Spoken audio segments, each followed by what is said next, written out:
Hi everyone! So you might have seen some of my other Diablo Immortal content covering my free-to-play journey and also giving various tips and guides for how to progress the best way possible as a free-to-play player.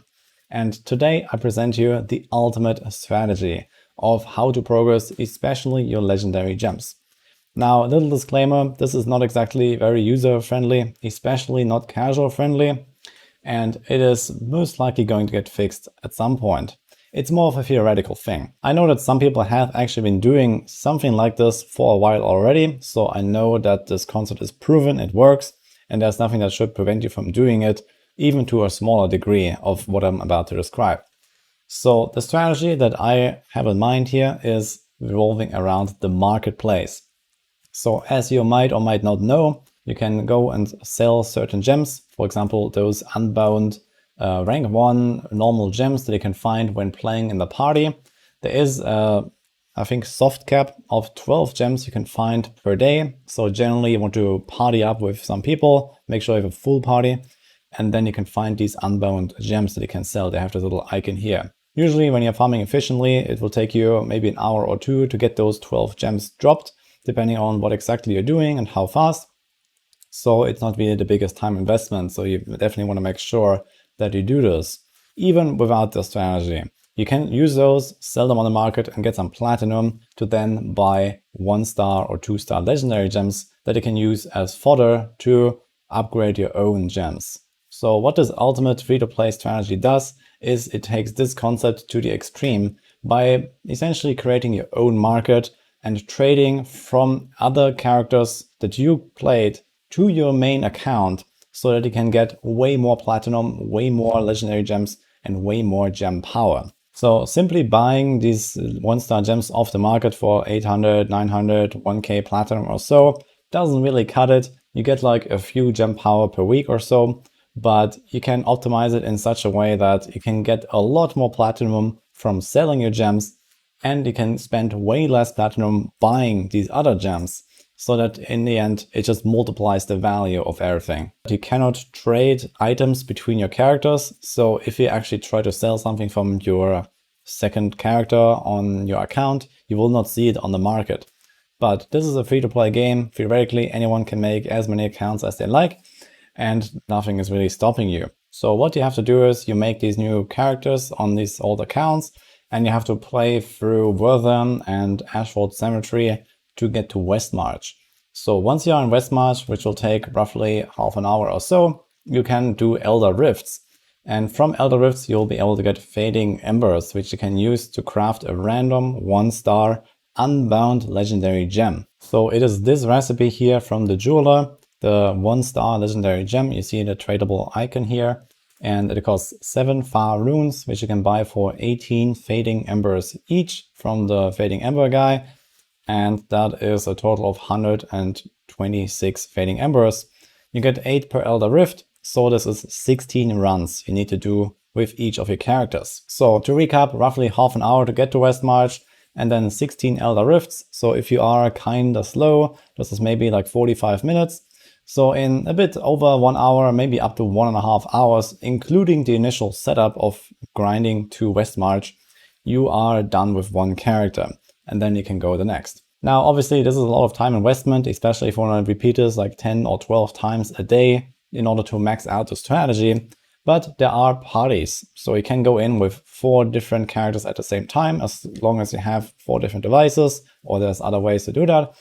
And then you can make your own party and just play one of them and basically carry 3 other accounts to speed up this whole process so that you get 16 runs done in around an hour or so for 4 different accounts. The good part is that on your way there, you will also get the daily activity reward, which is the 300 platinum, which is something you should always do at the very least on your main account, and which is also very crucial to the strategy to work for the long term, because your alts need this 300 platinum so that you can feed it to your main. And to give you a better idea of the efficiency of this strategy, I can give you a few numbers. So here is the weekly platinum that you can earn as a free-to-play player. This is big estimates, so take it with a grain of salt. This depends a little bit on the market of each server, which is different. So I just used my server, which seems to be kind of average. So first of all, you get 2,100 platinum from this daily quest, 7 times, so this is the whole week. And then here and there you get some other stuff like a first kill of the day. I think, for example, this week, I think there's even 2 times 200 platinum reward, for example. So I just averaged it out for like 200 platinum a week from other random sources.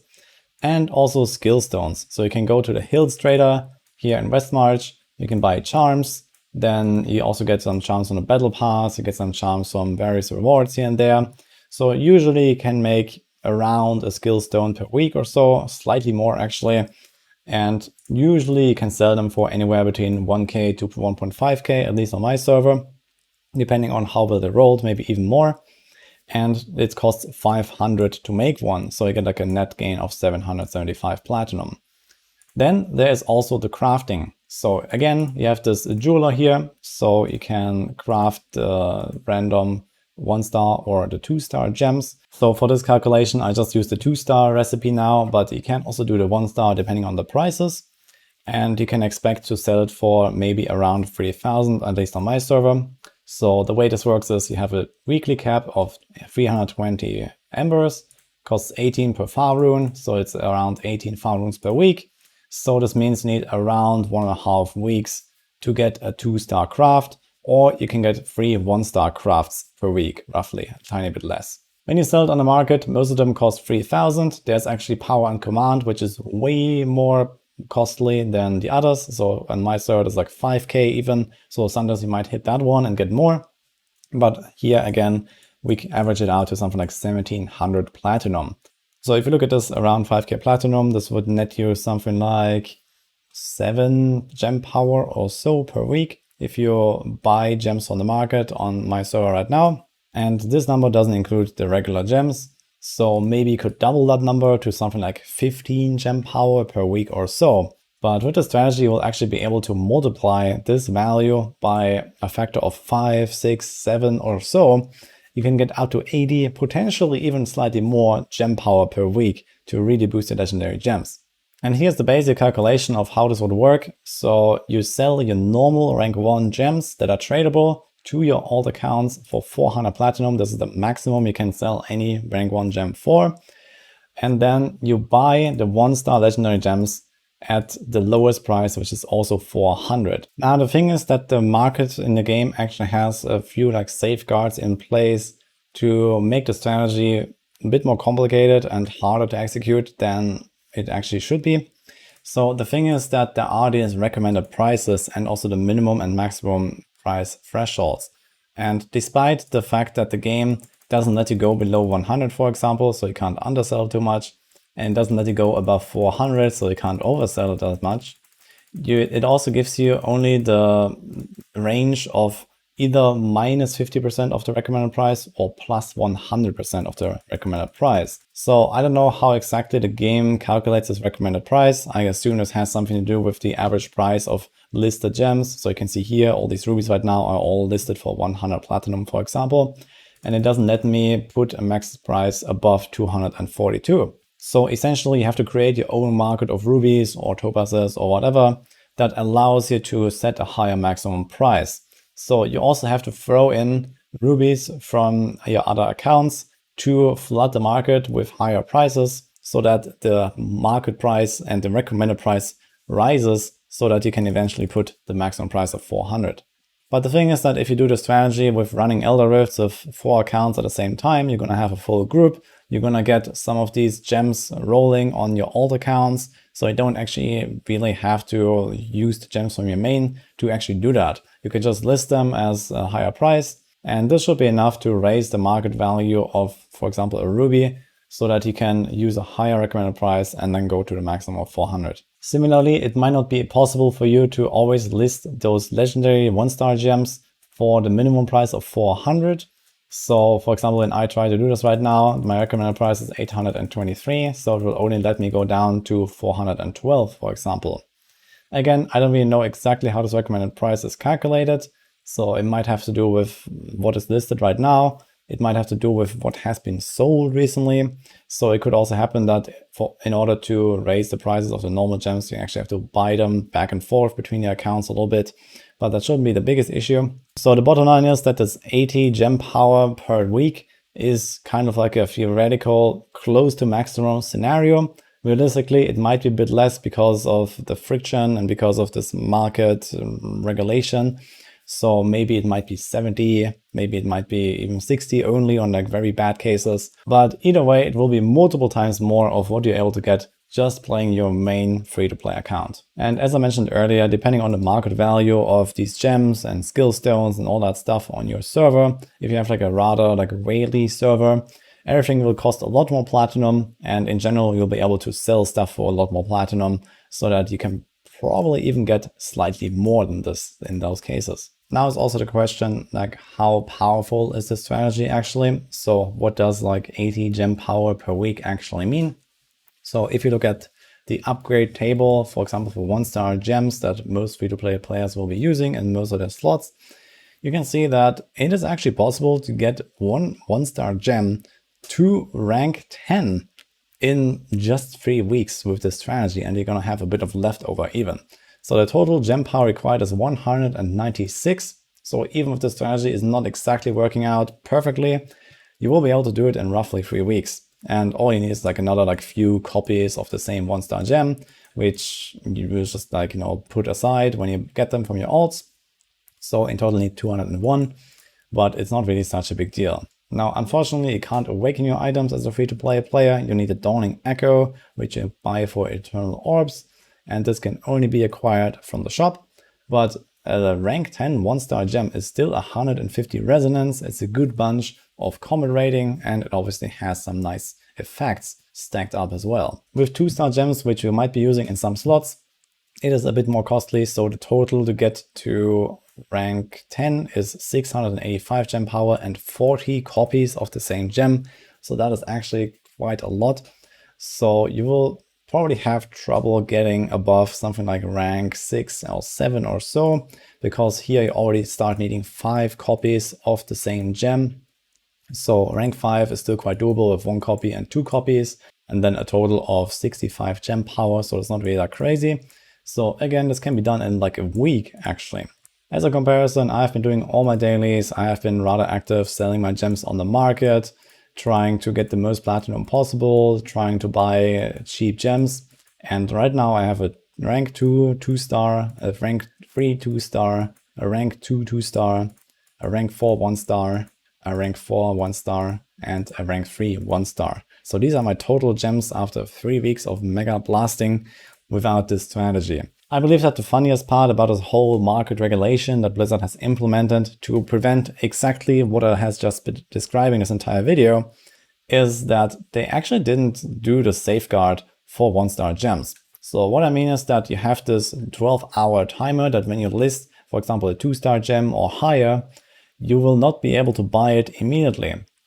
But for 1-star gems, this timer doesn't exist for whatever reason, so you can do this whole strategy in the first place. Because if you list one of these for like 400 platinum, you can bet that there's going to be like 50 people trying to snipe it exactly 12 hours later.